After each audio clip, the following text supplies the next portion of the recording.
Hello, hello. Yeah, we're back. Conversations with Iyobosa. All right. So there are two types of people in this world. There's the one set that they go to school, carry all this book knowledge, and they take this knowledge to great heights. Then there's a second group that are born with innate talents and skills, and they take that innate talent and skills to great heights. And in this second category are people like, I call it people who work in the arts, entertainment, so think about like your Mozart, your Beethoven, your Michael Jackson. I mean, these are goats, right? Greatest of all times. Okay, I said there were two sets of people. No, no, there's a third set, right? Nigerians who are born with innate talents and they just take it to a whole other level. Joining me on the show today is Mr. Chukwunonso Ofili. He is multi-talented, multifaceted. He is, so there's Ofili, the fine art. In short, I'm just going to segue. So, Nonso, welcome to the show. Glad you could be here. Thank you so much. Thank you. I really appreciate it. Okay, all right. So there's Ofili, the fine artist. There's Ofili, the entertainer. And then there's Ofili, the what I call product designer. Product designer, yes. Now, let's talk about Ofili, the entertainer first. Now, were you one of these kids? Because back then when we were in secondary school, right, there was always this funny kid. The guy whether guy or girl, right, this person always had a knack for just making everyone laugh. Were you one of those kind of like, oh, you weren't? No, I wasn't even funny in school. It's a lie. I'm serious. You know, in Nigeria, it's different. Everybody is funny. And I had this ability to absorb like a sponge. So if someone's cracking a joke, I can say the joke as I heard it, as I saw it with the same energy. So what I did in Nigeria, a lie. I don't even believe. I'm serious. I wasn't funny. Nothing. I was into sports. Okay. I was the fastest. You know that I was the best artist. That was for sure. I was going to be an artist. Okay. But the sports, but funny, zero. So how did you develop it? Because let's talk about Ofili the entertainer. How did that come about? So when I came here, pretty much you're just telling stories in Nigeria. But as I told you before, the ability I think I have is to absorb and say it as I heard it. So pretty much every joke I heard in Nigeria or every story, I could just absorb it and say it as I heard it. So pretty much I'm regurgitating Nigeria experience. Okay. So everybody's laughing. It's like it's as funny as, it's so like, yeah. Pretty much that's what I started with. I did, you're cracking jokes on dining table in university and everybody's laughing. Someone said, you're just funny like basketball. I said, yeah, right. Wow, they compared it to basketball? No, that is not epic. like that. Oh, okay. This is university. Okay, of you don't know, basketball never enter yet. That's right. So the Nigerians that are around you are the ones heading you on. I had friends that were telling me, you should perform or you should host. So don't laugh at me. And when they were telling you this guy told me to host his graduation party or what? His graduation party. Okay. He was graduating. Very influential. Wale Otumba. And he was graduating from the University of Houston. So I assumed that I would take all the basketball jokes and regurgitate this thing on stage. Okay. And I was ready. I knew all the jokes. I made everybody laugh with these jokes. And add your own flair and add my own touch story. So I got there, and that's when the guy started trimming you know how they start giving you all the gist now. So there's going to be pastors there, so no swear words. Hey, you're like, okay. how this one going to happen now? Okay. No, you mean more like 10 jokes? Yeah, just removing it. He said, okay, by the way, also my Christian something is going to be there. The crowd is going to be this. I'm like, what are you doing? You're in Nigeria. This is a Nigerian. I went there with the whole pidgin English. Oh my goodness, yeah. So by the way, they're going to be Americans, so you can't really speak pidgin. Yeah, say, hey. I'm going to take this on. And I'm already committed. Like, you know that. So I get on stage. Okay. And now it looks like I'm giving testimony. Nobody is laughing. I wanted the ground to swallow me. This is 2010. I'll never forget. Oh my goodness. And then one lady just comes up to me and whispers, please, we're serving food. Can you round it up? Hey. And I'm like, I can't move. My hand is shaking, everything. I mean, I like food, though. So that's when you know I messed up. Because when I sat down, I couldn't move. They were serving the best food, like pounded yam. Well, you were just, I think the experience was just, yeah. I was shaking, I couldn't move. And my friend, Ade, he's in LA now, came up to me, and that was the realest thing I ever heard in my life. He was like, you went up there to do someone else. That's why you failed. You should have just been yourself. I didn't think about it that way. The thing hit me. I was like, I'll never go on stage ever again. Okay. I swore it. I'm like, bro, I'm good. Because when I feel like I've disgraced my whole life, my family. So I was really down. So another opportunity came. This Nigerian Students Association. Okay. And I got the opportunity to host. And I just went with all the jokes I know from secondary school, talking about my teachers, and everybody was laughing. Bro, you're funny. And I'm like, if you people saw last week, you'll be thinking this on now, right? Yeah. And that was what really raised my confidence. And from there, I did university CEO. So pretty much, you had the cultural exchange organization. This is big. This is not small stuff. And I got to host. And it's like different types of crowds? Okay. Now we're in a whole nother. This is University of Houston. Ethnic organization. Right. So this is Indians. Everybody is there, and I was the host. I killed it. I hosted it for 3 years. And that's when you just know I knew I had something. And that's what really started it. So when I graduated, boys couldn't find work.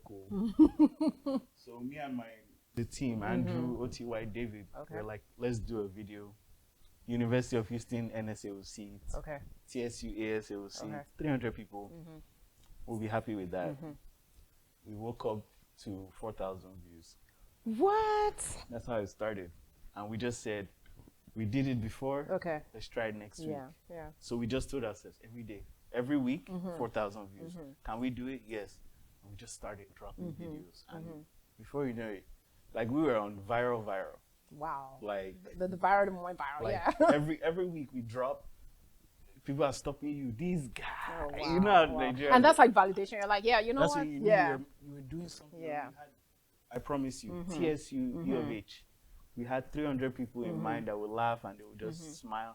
This thing was now hitting numbers. Like we got so known. Big Entertainment was bringing Davido. Say, come on, who's Davido? We're like, what? That day, we're dancing everywhere. What? We hosted Davido. We went to the biggest show in Dallas at that time, Afrima. We met all the superstars that you can possibly imagine. Wow. All in one spot. So you run into Flavor. Techno on the side. Inyanya was the hottest thing at that time. So you can imagine, like, this is the energy. That was the entertainment, and it just took on the rest is history. Energy. I can tell you that one for days, but So, like, if we had to maybe just talk a little bit about so comedy, right? You know, there's so many comedians, even within Nigeria, that everything just seems to be like comedy. It's almost like if you've not done comedy, you've not even arrived. You know, in my head, I'm like, okay, there's some other stuff now. But anyway, if I had to ask you, you see how that guy advised you and said, look, be yourself. Don't, because you wanted to try to be somebody else. It didn't, you know. Which comedian would you say these days, if you had to advise that way, which comedian would you advise that way? Oh, you're trying to put me in trouble. No, I'm not putting you in trouble. I'm just saying, you know, like... I wouldn't really know who to advise. But I would tell you the number one advice is just do them. Just do them, man. Just be yourself. Just be yourself. Because that really changed my whole trajectory and allowed me to know how to, you know, move around the crowd. Because I know how to do that. It's just, I was thinking like someone else. A lot of people... you can steal like an artist. That's the part people don't understand. Stealing like an artist is you take an idea, you take a concept that works for you, apply it to yourself. So you're kind of stealing someone's, maybe their mannerism or the way they laugh or the way they deliver the joke. When you apply it to yourself, it's a whole different. You kind of like you own it. You own it, and now it's going a whole different direction because it's you. Okay, so thank you for this whole like Ofili the entertainer, you know, giving me the background that story, and my viewers as well. I'm sure they will appreciate it. Okay, let's segue to art. Ofili the fine artist. Oh my goodness, I have been on your website. The website is going to be below. I have seen your work, and I know you did Sylvester Turner, you know, the mayor of Houston. I saw that, I was like, wow, look at that, you know. I did that, How, like, and you have a mission statement, right? So talk to us about your mission statement and what makes you tick in terms of your work as a fine artist. I know you're born with it, because some people are born with it. So I'm a twin. My twin is born with it. I mean, he can sketch, you know. Me, I don't even fit, as in, if they say, look, Yobosa, to eat, you need to sketch. I'm like, I'll go hungry. Wow. I cannot sketch to save my life. So tell us about your story and your mission statement. So this is going to be my favorite line. Don't laugh at me.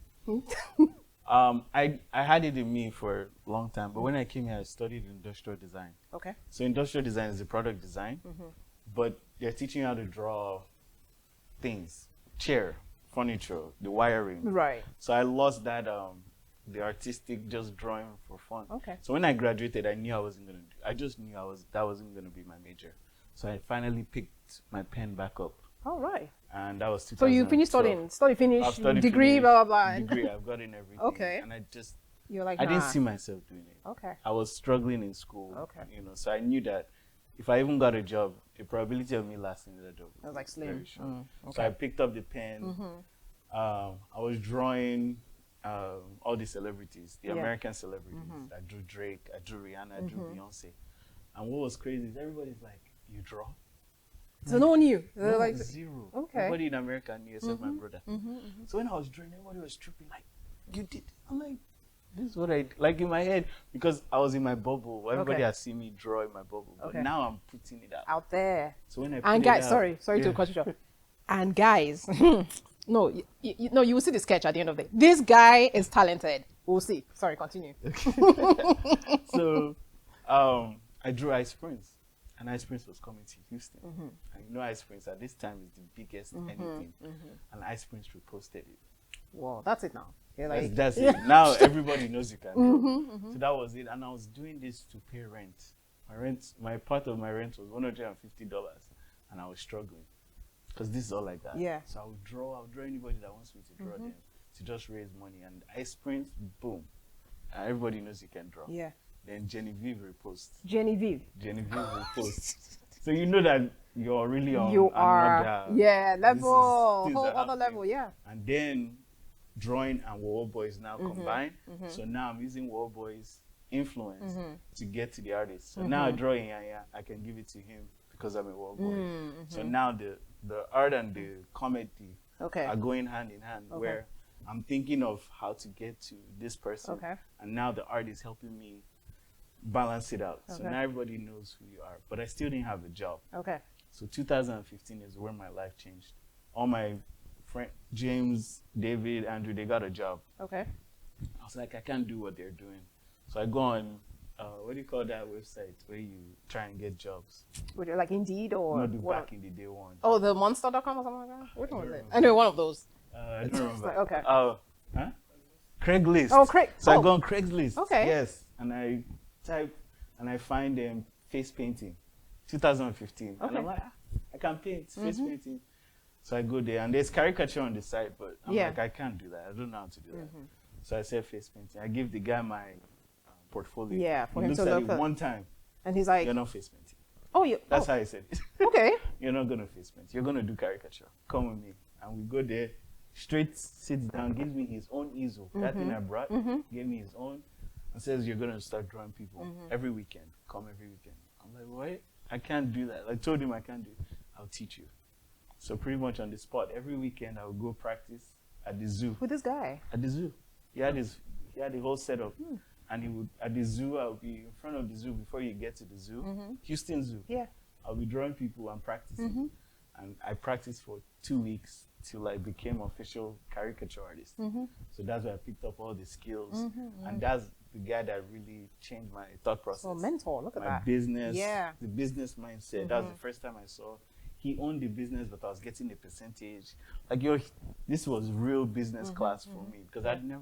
We're doing World Boys for fun. We didn't even have a business mindset.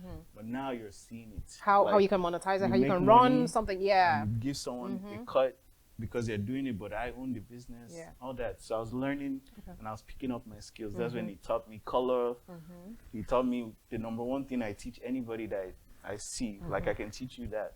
Do you know that 90% of the people in this world cannot draw? I definitely fall into that category. That's a very high number. It is. Are you sure it's 90 or not like 99? If not, so when you draw anything, everybody's amazed. Because I was always scared. I'm doing caricature. Would it look like her? They don't care. They don't know. If I draw you now, sometimes I put your glasses and your earring right now. Some features and all that. You. Yeah.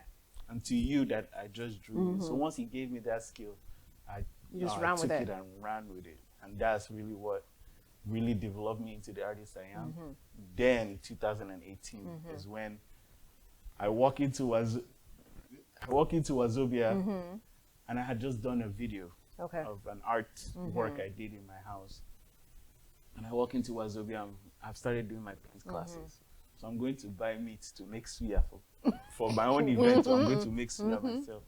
And he stops me. The Oga of Wazobia just happened to be at the door. And he's like, come, I didn't know you draw. Yeah, I draw. So, and Wazobia Beach now was new. So he points to this huge wall. You think you can paint on that wall? Wow. I say, yeah. You can paint on this wall right now. I say, yeah, sure.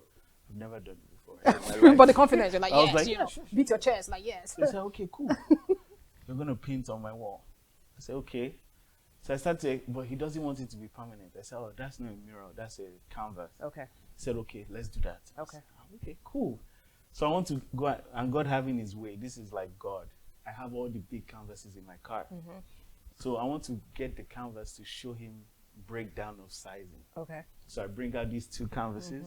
They're like 4 feet by 3 feet. But I want to stack it up to explain to him. You painted this? I say, yeah. I want this one, I want this one. I'm like, what is going on? And I kid you not, this is God, because these are the brokest state of my mindset. Like, I don't have money. And you just step in there and it's almost like, hey, one, I want this one. And I'm like, what is going on? Like, how much is it? I tell him the price. Done. What is happening? So 2 are sold. 1 is coming. He said, do you know what? Come to my office. I want to draw some. And he says, do you think you can draw the mayor? Oh, that's how the mayor of Houston? I'm like, what? Yeah, I can. I've never done a portrait in my life. I said, yeah. And this was the first time as well? This is my first time. Yeah, so you like pushing boundaries, yeah? I can do it. And you like testing it with, like, you know, some big wigs. Someone told me, if they say, can you do it, say yes, then go and practice. Then go and figure it out. Say yes first, then That's run. actually a good advice. So I say yes. So I paint the mirror, and my hand is shaking. I'm like, I'm painting the mirror. I don't know what's going to happen with it, but I'll do it. So I kid you not, I present the mirror paintings. I love it. We're going to... The mirror of it. We're going to show it at African Day. I've never heard of African Day in my life. So I'm like, okay, well, whatever. African Day, cool. And he tells me to come to the African Day, you know. I'm like, I'll be there. As the artist now, you know, just come. So I go at my own time. Let's just say it's 4 o'clock. I go there at 4:15. I don't care. I'm just going to see because the boss said I should be in the space. So I get in there. Guy, your painting is mad. I'm like, what is going on? Bro, you treat the mayor. Ofili, where have you been? I'm like, what is going on? The mayor is holding your paint. So I go in there. I've missed the whole thing. The mayor has taken picture. They've wowed the mayor. Beside the portrait or whatever. Painting. But what God did is where all the whole setup is happening and where the mayor took the painting, the mayor now doesn't want to move from there. So the mayor is right next to the painting. So now all the people that want to take picture of the mayor are right there taking picture next to your artwork. So imagine the 100 or something people that just want to take picture with the mayor. And your painting is just there. Bam. Sounds like this was like... If that's not publicity, I don't know what it is. I mean, it's like... Biggest. Yeah. And there are so many stories. We can talk forever. But the you know how through your paintings you also want to showcase, you know, it's very Afrocentric. The message. Okay, so my message... It's very Afrocentric. My number one thing is I want to tell people that you can paint too. Okay. Like that's my number one thing, to inspire people too. Because someone inspired me. And showed me that I could do it. So anybody that has small talent, that's where my eye is. So I want to show. Then also my number one goal is to share my culture. Because you know when I came here, it wasn't cool to be Nigerian. But now it's like it. Now it's like what? So when I first came, I just wanted everybody to know our music. You don't know the band. You know, that was my energy.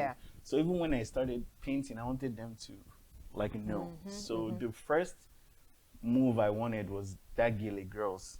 I have a coloring book called Gele Girls. I've made 2 now. And that was my thing. I just wanted everybody to know about Nigeria somehow. So that was like, that's when I started introducing the whole Ankara, like your material, I put it on the painting. Like that's what really involved me. And I wanted everybody to know like Nigeria, like anywhere I can, is Nigeria. Get that message across. That's all. No matter what I painted, I just wanted you to know. I'm Niger, like through and through, you know. So, yeah, they will know, and people are gonna see. They're really gonna, you know, once they go check you out, your website and all that, they will see. And at the end of, again, I keep saying it.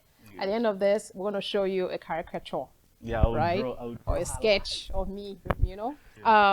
And we go try to do this one in pidgin. I'm not fluent, so don't judge me, you people.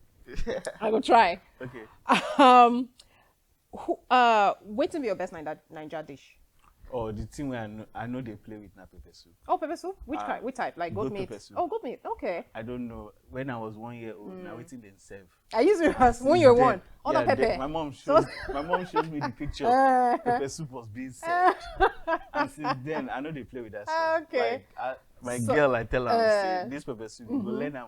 No, you know how to cook it. I can make it. Oh, you sabi make it. When my mom came, I said, this is your priority. She taught me how to make it. Brought the ingredients from Nigeria. Are you serious? Like the real one, not this one we're managing.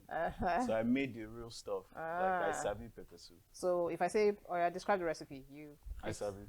Describe them now. Because it's not, because I'm not just mouth. So I just talk out now. Just real quick, 30 seconds. You could just cut goat meat, put on inside pot, put water. You go drop onions heavy. Anything can they brew. You can't add salt. Anything they touch. Anything can settle. At that time you go can't add all those special spices. Anything settle for body. And you go chop them. Now when you talk, we can talk that. The pidgin go too high. You try. Okay. All right, and then do a quick shout out to your, you know, because I'm a firm believer of, you know, how we grew up, you know, back then in Nigeria. All that is a part of us, right? It's what formed, like you said, you soaked in all. You were not funny, but you soaked in all the funny jokes on us. So do a quick shout out to your secondary school. Which secondary school you go to? Babintima College Junior Seminary. Okay, then get like alumni associations. Okay, are you part of the alumni? I think so. I'm still in my bubble, but I know what's going on. Yeah. All right, just a quick shout out to your fans out there, to, you know, your secondary school. In pidgin or back to anyone. Okay. Ladies and gentlemen, boys and girls, your boy Ofili Designs, Babintima College Junior Seminary. Thank you for creating me now special, you know. And shout out to my parents, my mom, my dad, who are so proud of me, you know. And my brothers, Ike, OK, Azuka, thank you so much. Then the squad, we all know, we're all boys for life. David, Andrew, and O.T. White. Evangel. Thank you so much. That's it. It was an utmost pleasure having you on the show. Like, I would never, if anyone had stopped me on the street and say, you know, so I think this guy was funny in school, I'd have said, oh yes, definitely. Now you telling me that you're not, I still can't fathom it, but you know what? It's okay. The one thing I heard you say is, be true to yourself, be your authentic self, you know. It's okay to and it's okay to see what people are doing out there. If there's a mentor person, or you like what someone is doing, like, hey, you know, I think I really like what this person is doing, take it and make it your own, right? Put your own touch to it. That's what I heard you say. And you're saying that anyone can learn how to draw. So even me, I can learn. Teach you right now. I can learn. Yeah. Hey, that would be the everything in art is shapes. Wow. It's just shapes. Circle and okay, if you say so. But anyway, so thank you so much for being here. I really do appreciate it. I appreciate you. I'm excited to even see the videos. I can blow. I won't blow through you. Yeah, you want to blow. Viewers, there you have it. The multi-talented Mr. Chukwunonso Ofili. Check him out. Check out. It's a pity. I ordered like a t-shirt. You see like the t-shirt he's wearing. What does it say? We didn't even talk about the product design. This one is... You can't make everybody happy. You're not Suya. Just imagine, you know. So he's got like fantastic shirts like that. I ordered two, but unfortunately my skirt wasn't made on time, so I couldn't wear it. But anyway, you know, I love my Ankara thing, you know. So I had it all planned out, but hey, it didn't work out. But it's okay. Check him out. Check out his website. All the information is down below. And until the next time on the show, I say you stay safe and have a super. Well, before I say have a super afternoon, go and subscribe to my channel. If you're new, go and hit the subscribe button. If you're returning, it means you like what we do here, and I really appreciate you. So stay safe and have a super sparkly one. Bye now.